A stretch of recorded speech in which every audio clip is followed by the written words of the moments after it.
Welcome back to What Arty Noobs with General Disturbance. This is a Panhard EBR 75 FL10. It's a Tier 8 French premium light tank. It's located on the defending spawn of Redshire Assault under the command of stickynblue of No Retreat, No Surrender. Time to roll out. Game on! Well, this was the first wheeled vehicle that actually came into the game. And I was actually given one of these to try out for myself, just as a test.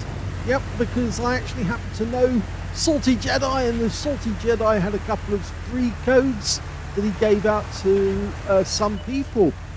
Well, this light tank is very fast, top speed 60 kilometers an hour, although back then it was a lot faster because he's in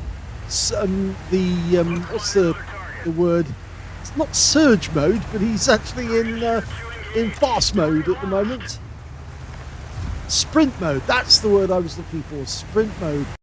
And it's a 75mm main gun, 2-shot autoloader, that's the FL10 turret, and it's capable of doing 175 per shot with standard APCR, 180mm of pin, and with the heat rounds rather, he's got the same alpha, but 220mm of pen.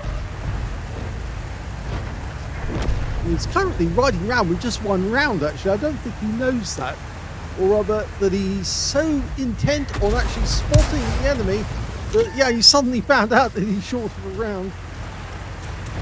Now, the job of any light tank is actually to locate the enemy, try and spot them, find out where the enemy are to enable his teammates to start doing damage to them. The second job is actually to keep them in sight so that they can then shoot at the enemy without getting shot themselves in the process. Oh, that was very close there. He's got to watch out. That Tiger P could lay down quite a bit of fire on him with one hit. Now, the FL turret, you've seen that on several other tanks. In fact, it is actually very similar to the one, in fact, it is the same one, the FL, because FL is 5 lever. I think it's, if I remember correctly, it's the town. No, 5 lever. Is it 5 lever? Well, it's one of them anyway. It's either one, but it's actually a turret that was actually made by a company and enabled them to put this turret onto other tanks, including the Sherman and also the Shiv M42-57. But of course, that's with the 57mm gun, not the 75 that we've got here.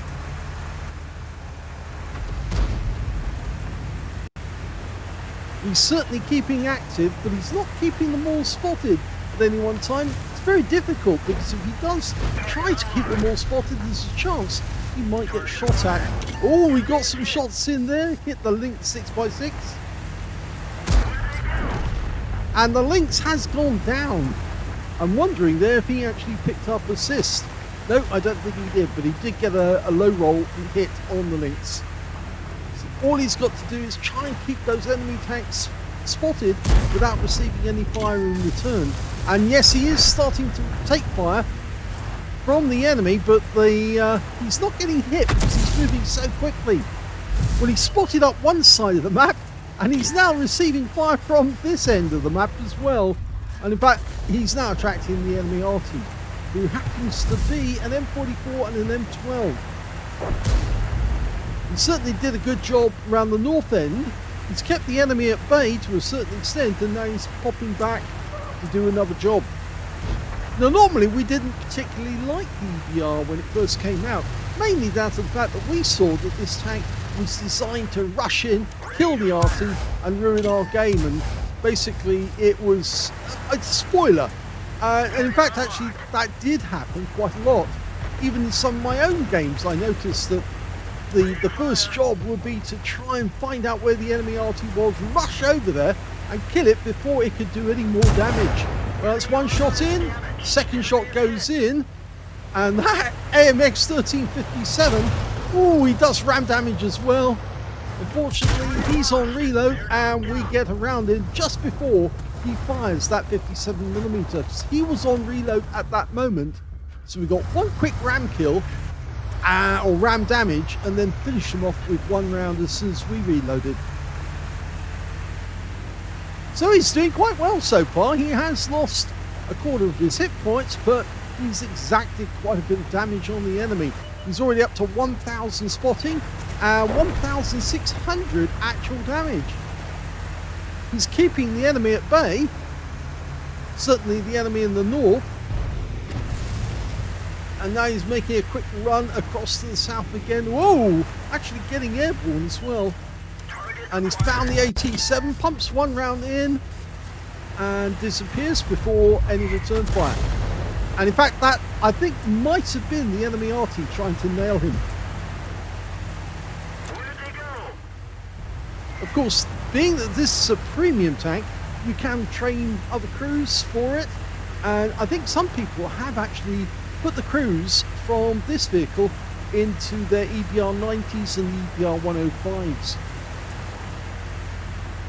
Now the enemy on this side of the map have actually almost disappeared. As far as we know, there's a Borsig, a Versa and an M12 in that general area. He thought about going into the copse, changed his mind at the last moment.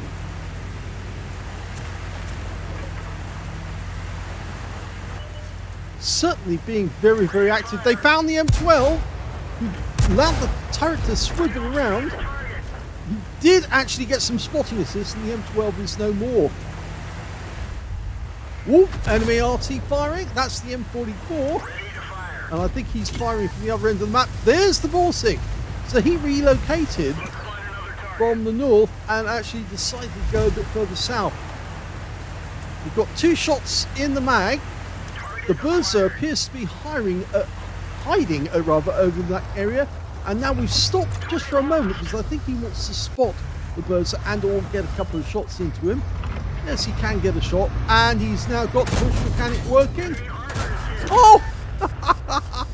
Well, he didn't get the kill. That actually went to the squall, but he did get the spotting off it, so he's now up to 2,000 spotting assists. So he's actually doing incredibly well, given that, of course, his job is just to keep the enemy highlighted, not to actually do damage as well. I don't believe there are any enemy tanks in the north of the map anymore. They've all relocated further south.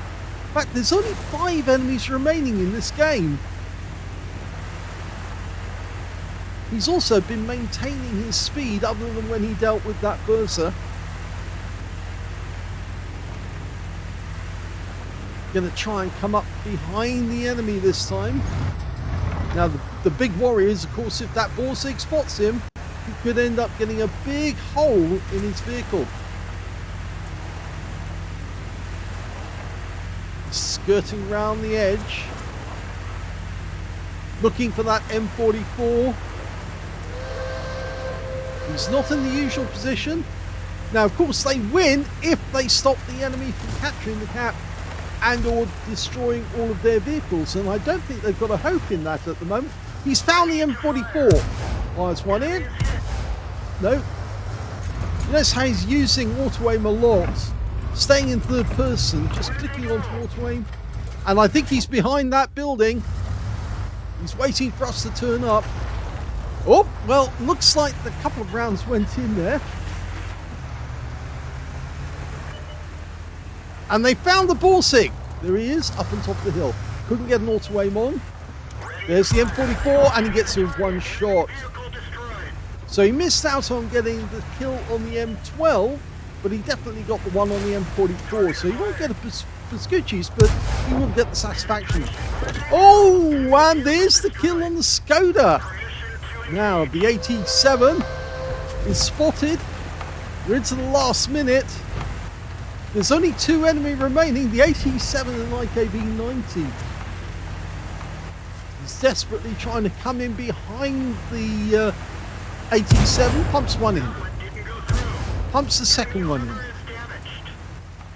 There's the IKV. Okay, go for the IKV as well. Oh, he gets him with one shot. And now it's just the AT7 with less than 30 seconds on the clock. Oh, and he came in almost head on to the guy. Now he just needs to stay behind. Nope, don't get in the line of fire from the squall. Now just... Oh! They got it! They got the bonus as well!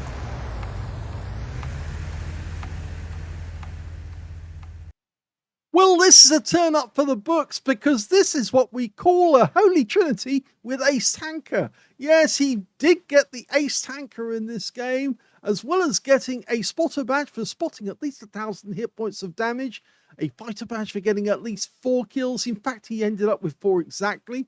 A fire for effect for doing more damage than the hit points of his own vehicle, a patrol duty for being the only one spotting 6 enemy tanks whilst they were being damaged, as well as a scout medal for spotting or detecting at least 9 enemy vehicles right at the start of the game. In fact, he got 9 exactly, as you can see there. So yes, the trinity is the spotter, patrol duty and scout. And then you round it off if you can get the Ace Tanker on top. His win rate from that one, 10,978. A very good score for Sticky and Blue.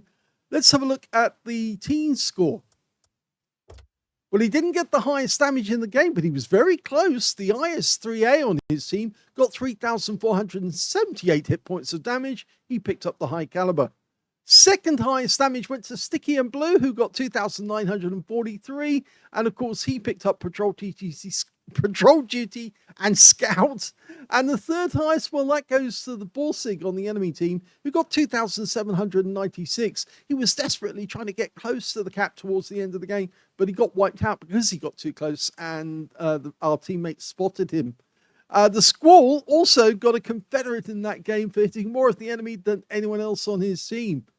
When it came to kills, we can see he actually shared the top spot with the IS-3A. They both got 4 kills apiece. 3 kills went to the Squall, and 2 kills went to the T-34-2G FD on his team, and the Borsig and the M3Y on the enemy team.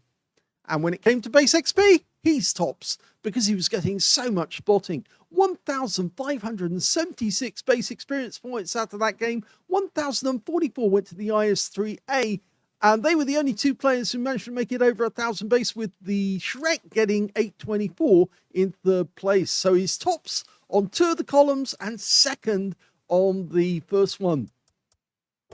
He fired 28 rounds in that game, got 19 direct hits on the enemy and 16 penetrations, which is pretty good because most of the time the turret's bouncing around like nobody's business, and he was relying on auto-aim an awful lot to make sure that he could watch where he was going while still firing at the enemy.